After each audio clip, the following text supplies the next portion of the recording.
фильтрация жоқ, анализ жоқ, экспертиза жоқ. Кабыл алынган кодекстер, кабыл алынган мыйзамдардын баары ушундай чала, чейки болгон үчүн азыр ушуга келип кептелдик. Башкаларга кол өндөгөнбүз. Сиз айткан нерсенин баардыгы бул туура. Аны экинчи окууда деген сунуш болчу да. Кылмыш жаза процессуалдык кодекске, укук бузуулар жөнүндө кодекске тез-тезден оңдоп түзөөлөр дайым муктаж болот. Анткени бул практикалык кодекстер. Рахмат. Кийинки сөз Карыбек уулу Улукбекке берилет. Саламатсыздарбы? Аяз Батыркулович, бул мыйзам боюнча эгерде палатага чыга турган болсо, аябай кызуу талкуу жаратасыз. Мыйзам чындыгында чийки экендиги көрүнүп турат. Көйгөйдү чечүүнүн жалгыз жолу ушундай катуу чарабы, буга эмне түрткү болду мындай? Маани маңызын кыскача айтсаңыз. Кыскача айтканда, эл аралык практиканы карап көрөйүк. Биздин практиканы карап көрөйүк. Мыйзамдар бат-бат өзгөрбөш керек. Бул жөнөкөй эле логика. Баарына макул болуп атпайбы? Эң көп мыйзамды колдонгон прокуратура, МВД да айтып атат. Биз баарыбыз айтып атабыз. Мыйзам бат-бат өзгөрбөш керек. Өзгөчө кодекстер деп. Ошондуктан налоговый, анын цифровой кодексте ушуга чейин механизм кирди да, жакшы иштеп кетишти. А башка кодекстер бат-бат өзгөргөн үчүн туруксуздук жана правоприменительдик практикада болот. Ошол эле. Ошон үчүн практикадагы баардыгы айтып атат. Эми кодекс эң негизги басым мыйзам өзгөрбөш керек, бат-баттан. Туруктуулук керек деген маселе. Ушул өзөк болуп атат, туруктуулук үчүн жалгыз чара ушул бир жылда бир гана жол өзгөртүү киргизүү менен гана туруктуулукту камсыздайбыз деп кепилдей аласызбы? Бүгүнкүдөн бул мен эмес, бул жогорку кеңештин токтому. Бул жер жазылып турат. Мынакей мен жана эки жолу айтып кеттим. Нестабильный закон деген сөздү бул жогорку кеңеш киргизди. Мен эмес, жогорку кеңеште жазылып турат. Өз токтомунда. Ошонун негизинде биз жумушту баштап, бизнес менен сүйлөшүп алып келдик буну. Түшүнүктүү. Ошондо туруктуулукту көздөп ушул чарага келиш керек. Бир жылда бир жолу. Ушул эле жол менен биз жакшырабы? Бул жакшы кадам болот.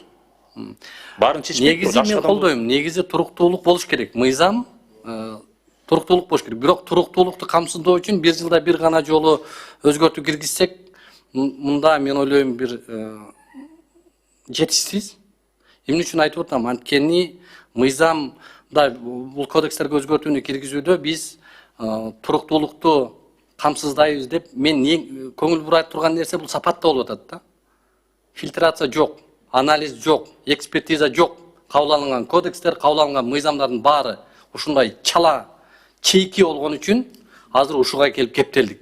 Сиз белгилеп атасыз. Мына 34 жыл өзгөрттүк деп атасыз кодексте. Туурабы? Эми буну мен ойлойм, урматтуу кесиптештер, бул мыйзамды Өнбекович да азыр туура айтып кетти. Конституцияга каршы келет депчи. Конституцияга түздөн түз мындай бир беренелерге каршы келбесе дагы кыйыр түрдө каршы келет. Эмне үчүн? Анткени депутаттык көйгөй, депутаттык суроо талап жаралганда, коомчулуктагы бир өзгөртүүгө дуушар боло турган окуялар болгондо, мейли ал экономикалык жана башка жагдайларда. Бирок биз эмне кылышыбыз керек? Ошолго реакция кылышыбыз керек. Конституцияда айтып атат, эмне деп атат? Реакция кылып, ошол маселени ыкчам көңүл бурулушу керек деп атат.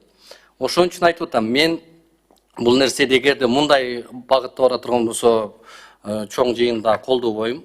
Бирок азыркыдай мунун чечүүнүн механизми бар деп ойлойм. Биз жеңилирээк, кипкийирээк, анан башкача дагы бир жолдорун карап көрсөк деген сунушту айтам. Мисал үчүн Конституциялык палата же президенттин ыйгарым укуктарына байланышпаган, мисал үчүн коомдук коопсуздукка байланышкан маселелер болуп калса, бир жылда бир жол чектейбиз деген талапты айтып атсаңыздар, кандай болуп калат ал? Эгер Конституциялык палатага же президенттин ыйгарым укугуна байланышпаган жагдай жаралды коомчулукта, биз айттык бир жылда бир гана өзгөртөбүз деп аттык, кантип бул көйгөй чечилет анда, жаралган көйгөй? Бул механизм бүгүн иштеп атат. Бул жогорку кеңештин өзүнүн кабыл алган регламентте жазылып турат. Ошондуктан Конституция каршы келбейт, биринчиси. Кыйыр түрдө Конституцияда түз жазылган. Реакция болуш керек.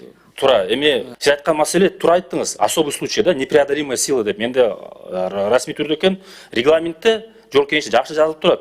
Проекты законов разработаны в случаях возникновения обстоятельств непреодолимой силы, устранения противоречий или отсутствия норм и так далее. Аларга бул эреже каралбайт депчи. 71-1.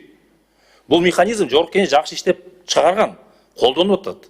Биз ушуну гана башкаларга колдойм дегенбиз. Сиз айткан нерсенин баардыгы бул туура, аны экинчи окууда деген сунуш болчу да. Урматтуу кесиптештер, такыр болбой калды дегенде мен сунуштайм да, ошо ири кодекстерге, мисалы үчүн кылмыш жаза кодексине, кылмыш жаза процессуалдык кодекске, укук бузуулар жөнүндө кодекске тез-тезден оңдоп түзөөлөр дайым муктаж болот. Анткени бул практикалык кодекстер. Ошон үчүн биз ушуларды балким коопсуздукка байланышкан, элдин тагдырына байланышкан маселелердеги кодекстерге 1 жылдык бир лимитти коштурбай, калган кодекстерге балким ушуну бир кылып көрсөк болот деп ойлойм. Ушул кодекстер бизге өзгөчө маанилүү да. Рахмат.